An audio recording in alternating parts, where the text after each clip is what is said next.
A while ago I made the video debunking the whole Steve vs Terrarian debate in power scaling and death battles, covering many flawed points for Steve, and I recently wondered, can Steve actually ever truly beat the Terrarian? I won't focus on scaling too much, given that both characters have weird scaling with many flaws between the two characters, alongside not using creative mode and cheats for Steve, and journey mode for the Terrarian. I'm not going to use the most optimal builds on either side, since that's just boring. I'm aware Steve can reach a total damage reduction of 98%, which will require a hit of 2,500 damage or more to be one taps, but if the Terrarian has the same optimal build, that damage is still possible. I'm not doing calculations for the Icor debuff, the Betsy's debuff, I forgot the item name for that, alongside any other debuffs that can decrease defense or bypass defense in Terraria. Same goes for Minecraft.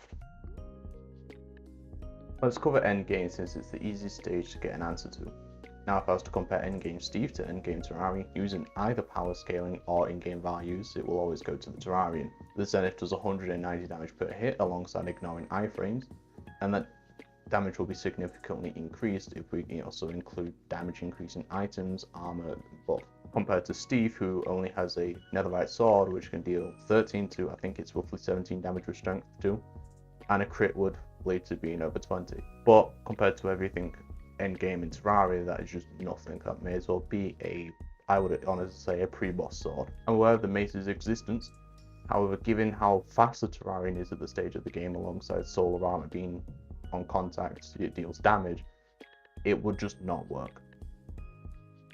So let's go back to an earlier key stage of the game, which would be post-golem. Post-golem still falls under the same issues for Steve, and that items still do an absurd amount of damage compared to Steve's measly 20 hit points, and netherite armor would just not save him. Alongside the fact that the mace still would not be viable given how fast the Terrarian is at this stage of the game. With this section, I'm including everything from Golem to Empress and the Duke Fishon. I'm not including Cultist. Given that the Empress's Soaring Insignia grants the Terrarian infinite flight, Steve would physically have no way of hitting the Terrarian unless he got absurdly lucky, and I'm not basing this fight on luck, I'm basing it on consistency. I could go post-mech, since that's the previous stage of the game that's also important, but it's just the same result as post-golem. So we'll go to post-wall of flesh.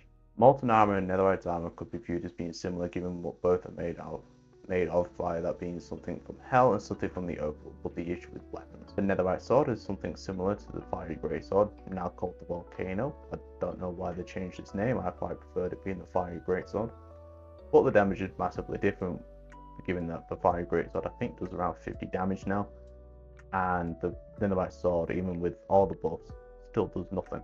Not to mention that it'll be the Knight's Edge instead of the fiery great sword, which does more damage. Again, it's still another issue. There's also the health pool difference, given that 480 health is still possible post Wall of Flesh. Even without fishing in the hollow, you can still get life force potions by just getting lucky from the shadow chest in the underworld. Unless I've changed that. So I'll go with 400 health on that one, which is more than both the Ender Dragon and the Wither. Alongside the fact his rough speed around this time will be around 30 to 40 miles per hour, which is still faster than Steve. So let's jump even further back to post-Evil Boss. This is where it starts to become slightly more realistic for Steve to beat the Terrarian, but it'd still be absurdly difficult due to the ranged options, with things such as the mini shank doing high damage at ranged, of which each bullet can do either half or more of Steve's health. Most swords around this tier do around 20 damage or more. Oh, I never mentioned crystal PvP, since crystals benefit the most when the enemy is on the same level, but the Terrarian is a short king, being in between 5'4" to 5'7", but the mates and Elytra combo are now viable here, if it weren't for how Thorns works in Terraria, reflecting 100% of the damage dealt back to the attacker. So if Steve doesn't land one shot with the mace, it'll kill him. I'm also not going over a couple of points such as speed and damage, given the fact that the Terrarian still just moves innately faster than Steve. I just didn't see a point in covering it in this stage, because between post-Waff and post-Evil Boss, your movement will pretty much remain the same. If not, you might actually be slightly slower post-Wall of Flesh. So that's why I'm not counting it. Well, I'm not counting it, it's just that I'm not covering in this stage. So what about the first stage of the game, pre-boss? Pre-boss is when the two are more equal, with their weapons being more on par with netherite alongside armor. However, that is only the melee option. If the Terrarian is melee, I would honestly see Steve having more of a successful chance of beating him, but there is still the issue of the health pool. But this is when the Mace and Elytra is the most strongest against what? I'm having a stroke during my recording.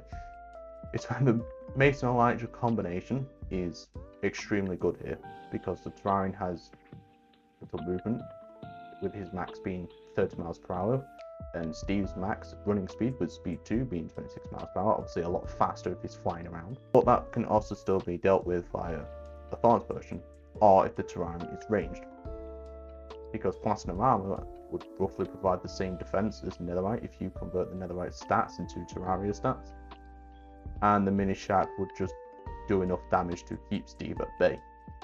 Now there is one final stage of the game for Steve to go against, and that is a brand new character. And of course, the Terrarian has nothing except copper tools. No movement, no armor, no way to do real damage. This is the only point of the game where Steve has the most realistic chance of killing the Terrarian, and it's when the Terrarian has nothing.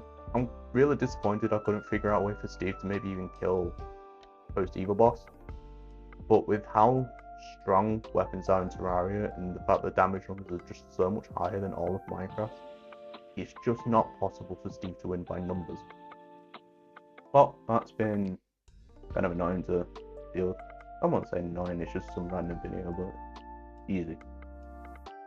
So, like and sub and whatnot. How do I end? I know I end my streams as au revoir, but how do I end a video? Do I just say au revoir? We'll say au revoir. Au revoir.